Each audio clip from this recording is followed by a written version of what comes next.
अस्सलाम वालेकुम नाज़रीन, आप देख रहे हैं यूट्यूब चैनल और मैं हूं खालिक महमूद। तो मैं आपसे बात करना चाहूँगा कि जो हमारे इम्पोर्टेड वज़ीर आज़म शहबाज शरीफ साहब ने अल अरबिया टीवी को इंटरव्यू दिया है और उसमें उन्होंने इंडिया से कश्मीर पर बात करने की ऑफ़र की है इंडिया को। और उसके बाद इंडिया ने जो उन्हें जवाब दिया है, इंतहाई मज़ेदार किस्म का जवाब दिया है, क्योंकि ऐसे भिखारियों और बेशर्म लोगों के लिए ऐसा ही जवाब होता है किसी भी कौम की तरफ से, किसी भी प्राइम मिनिस्टर की तरफ से। तो उन्होंने जो कश्मीर पर बात की है कि हम कश्मीर पर भी बात करना चाहते हैं, और कश्मीर पर बात करने के लिए इन्होंने सबसे पहले क्या कश्मीरियों को एतमाद में लिया, कश्मीरी लीडरशिप को, और अपने मुल्क के तमाम अदारों के साथ इन्होंने कोई मशावरत की है। और हम जानना चाहेंगे कि इसमें फ़ॉरेन ऑफिस और हमारे जो ताकतवर अदारे हैं उनका क्या इनपुट था इसमें, और शहबाज शरीफ साहब को क्या ब्रीफिंग थी इसके अंदर कि आप कश्मीर पर अगर कोई बयान देंगे तो क्या बयान देंगे, अगर आप बात करेंगे कश्मीर के ऊपर तो क्या बात करेंगे। क्या आप इंडिया से ये डिमांड करते हैं कि कश्मीर की वो हैसियत बरकरार की जाए जो 5 अगस्त 2019 से पहले थी, आर्टिकल 370 और 35A को उसी पोजीशन में लाया जाए। क्या इंडिया गवर्नमेंट इस पोजीशन में है कि वो ये कर पाएगी। और उसके बाद फ़ॉरेन ऑफिस का इसमें कुछ भी किरदार नहीं है, उन्होंने इनको कुछ भी नहीं बताया। और उसके बाद हमारे इम्पोर्टेड हुकूमत के जो सहूलतकार हैं उन्होंने भी मेरे ख़्याल में इन्हें कुछ भी नहीं बताया, और अगर वो बताना भी नहीं चाहेंगे, क्योंकि जो कश्मीर का सौदा किया गया 5 अगस्त 2019 के दिन, ये तो जनरल बाजवा साहब की मिली भुगत हुआ है। और उसके बाद ये इम्पोर्टेड हुकूमत इनकी सहूलतकार थी, और इंडिया से ये तमाम जो इक़दामात हुए हैं कश्मीर के हवाले से, तो उसमें ये PDM हुकूमत और इनके सहूलतकार अमेरिका से लेकर यहाँ तक जो पाकिस्तान के अंदर हैं, ये सब लोगों ने मिल के कश्मीर के ऊपर ये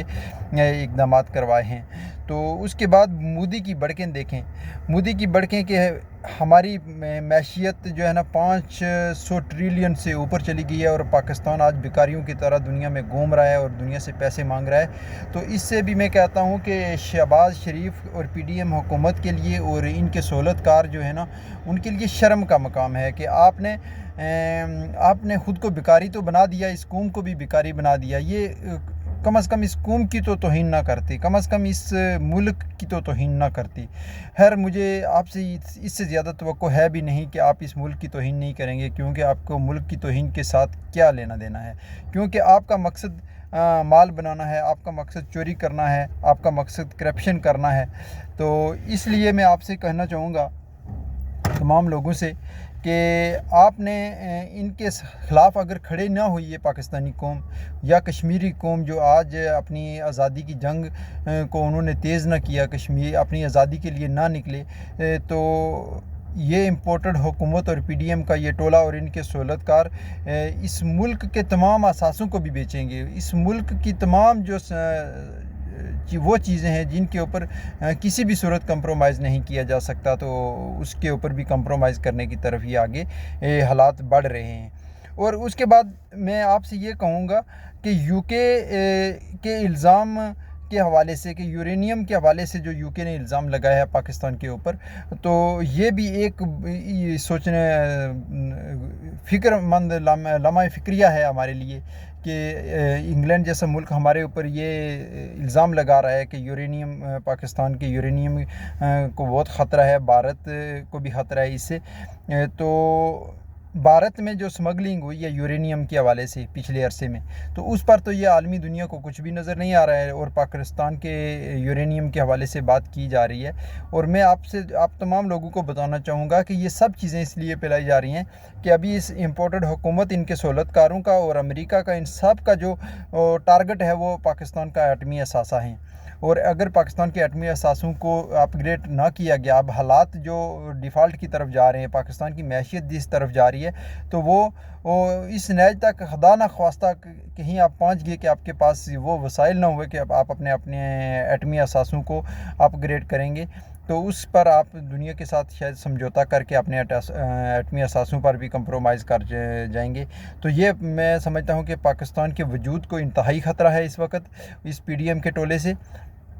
اگر یہ ملک اور یہ حکومت اور اس ملک کے ادارے اگر پولیٹیکلی انسٹیبلٹی کی طرف نہ بڑھے، پولیٹیکل اسٹیبلٹی نہ آئی اس ملک کے اندر، تو مجھے خوف ہے کہ یہ ملک کا وجود خطرے میں ہو جائے گا۔ کہ پہلے تو میں دعا کرتا ہوں کہ اللہ تعالیٰ اس ملک کو قائم دائم رکھے اور اس ملک کو ان چوروں، ڈاکوؤں اور ان کے سہولت کاروں سے محفوظ رکھے۔ تو اس میں سب سے جو اہم رول ہوگا وہ اس پاکستان کی عوام کا ہوگا۔ پاکستان کی عوام نے یہ ڈیمانڈ کرنی ہے، پاکستان کی عوام نے نکلنا ہے، عمران خان کی کال کے بغیر نکلنا ہے اور نکل کر ان چیزوں کا تحفظ کرنا ہے، کیونکہ اس سے پہلے جو تحفظ کرنے والے لوگ تھے وہ ایکسپوز ہو چکے ہیں۔ وہ ابھی آپ کے حقوق کا، آپ کے اثاثوں کا، اس ملک کی جغرافیائی سرحدوں کا، اس کے مفادات کا تحفظ نہیں کر پا رہے۔ تو اس لیے میں آپ سے کہتا ہوں پاکستانی عوام سے کہ خدا را اپنے ملک کو بچائیے۔ اور کسی امریکی نے یوں کہا تھا نا کہ پاکستانی جو ہے نا ڈالر کے لیے اپنی ماں کو بیچ دیتے ہیں، تو جنرل باجوہ نے اور اس پی ڈی ایم کے ٹولے نے تو یہ کر دکھایا ہے اور بار بار کرتے ہیں یہ، کہ انہوں نے ڈالروں کی عوض اپنی دھرتی ماں کو بیچا ہے اور اس کے ساتھ ساتھ ہمارے مفادات کو بیچا ہے، ہمارے کشمیر کو بیچا ہے۔ تو اس کے بعد میں اکنامسٹ میگزین کا ایک بونڈا قسم کا آرٹیکل اس نے لکھا ہے۔ دیکھیں یہ سب کڑیاں ایک دوسرے کے ساتھ مل رہی ہیں کہ عمران خان کے لیے کہ پاکستانی میڈیا کا اس میں شرمناک کردار ہے کہ عمران خان اگر پاکستان کے اندر حکومت میں آ گیا تو پاکستان کے اندر یعنی کہ دہشت گردی ہو جائے گی اور پاکستان کا یہ ہو جائے گا، وہ ہو جائے گا۔ تو کیا پاکستان کے اندر عمران خان نے اس سے پہلے کوئی ایسی پالیسی بنائی یا کوئی ایسا کام یا ایسا عمل کیا کہ جس کی وجہ سے پاکستان کو نقصان ہوا ہو؟ عمران خان کو جہاں پر معیشت ملی وہاں سے پاکستان کو وہ ایک بہتر پوزیشن میں لیا کر گیا، اور جب عمران خان کی حکومت کو ختم کیا گیا تو پاکستان ایک بہتر معیشت کے ساتھ آگے بڑھ رہا تھا۔ اور اس کے بعد پی ڈی ایم کی حکومت آئی جس نے 6 ماہ کا وعدہ کیا لوگوں کے ساتھ کہ ہم 6 ماہ میں اگر ہمیں اللہ موقع دے گا تو ہم یہ کر دیں گے، وہ کر دیں گے۔ تو انہوں نے آ کر 6 ماہ میں وہ جو کہا تھا اس کے اپوزٹ ضرور کیا کہ 6 ماہ کے اندر جو اثاثے، جو چیزیں عمران خان نے انتہائی اسٹیبل کر رکھی تھیں، انتہائی ایک بہترین پوزیشن میں ہماری ایکسپورٹ کو اتنا اچھا کر دیا تھا، لوگوں کی قوت خرید، لوگوں کے علاج معالجے کے معاملات، صحت کارڈ، احساس اور اس طرح کے تمام چیزیں اس نے کر کے پاکستانی عوام کو ایک خوشحالی کی طرف لے کے جا رہا تھا۔ تو اس میں پاکستانی یہ جو میڈیا ہے اس نے ایک کمپین کیا عمران خان کے خلاف اور اس کی حکومت کے خلاف، اور اس نے کہ سہولت کار جو تھے میڈیا کے اور صحافیوں کو یعنی کہ جو پاکستان کے حق میں بول رہے تھے تو انہیں ہراساں کیا، کہ ارشد شریف کو شہید کیا، عمران ریاض پہ ظلم کیا اور اس کے بعد سیاست تنوع پہ ظلم کیا۔ تو اس کے ساتھ میں سمجھتا ہوں کہ پاکستان کی آج یہ حالت ہے کہ پاکستان ڈیفالٹ کی طرف جا رہا ہے۔ تو اس لیے میں تمام لوگوں سے یہ کہنا چاہوں گا کہ یہ انتہائی خطرناک حالات ہیں آپ کے آنے والے دنوں میں۔ تو اگر اس پر اپنی پاکستانی قوم نے اگر سٹینڈ نہ لیا اور باہر نکل کر اگر ان لوگوں کا راستہ نہ روکا تو مجھے خوف ہے اس بات کا کہ پاکستان انتہائی خطرناک صورتحال کی طرف جائے گا اور پاکستان کے ان تمام چیزوں کو نقصان پہنچے گا جن کو ہم افورڈ نہیں کر سکتی پاکستانی قوم۔ اگر پاکستان کے ایٹمی اثاثوں کے اوپر سمجھوتا کیا جاتا ہے، اگر پاکستان کی جغرافیائی سرحدوں کے اوپر سمجھوتا کیا جاتا ہے، کیونکہ اس وقت امریکہ، اسرائیل اور پوری طاقتی طاقتیں جو ہے نا انڈیا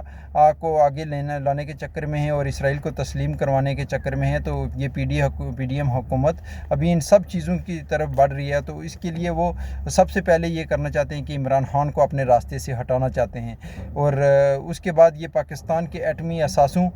کے اوپر کمپرومائز کریں گے۔ تو یہ ان پر نظر رکھی جائے۔ اور اس کے بعد میں جنرل باجوہ صاحب جو اس وقت یعنی کہ جیسے ہی وہ آرمی چیف کے عہدے سے اترے اور پوری دنیا کی سیر کرنے کے چکر میں نکل چکے ہیں، تو میں جنرل باجوہ سے کہتا ہوں کہ جنرل باجوہ آپ کیوں بھاگ رہے ہیں پاکستان کے اندر؟ ٹھہرے نا اس پاکستان کے اوپر آپ نے حکومت کی ہے، یہ پوری آپ نے ہی 30 سال حکومت کی ہے، 30 سال اس پی ڈی ایم کے ٹولے نے حکومت کی ہے۔ تو یہ 74 سالوں میں جو پاکستان کا بیڑا آپ لوگوں نے غرق کیا ہے، تو آج آپ اس سے بھاگ کیوں رہے ہیں؟ اس ملک کے اندر رہیں، اس ملک کے حالات سے آپ بھی نپٹیں۔ جیسے اس ملک کے اندر آپ نے حالات بنائے ہیں تو اس ملک کی تمام جو चीज़ें आपने ख़राब की हैं, आपने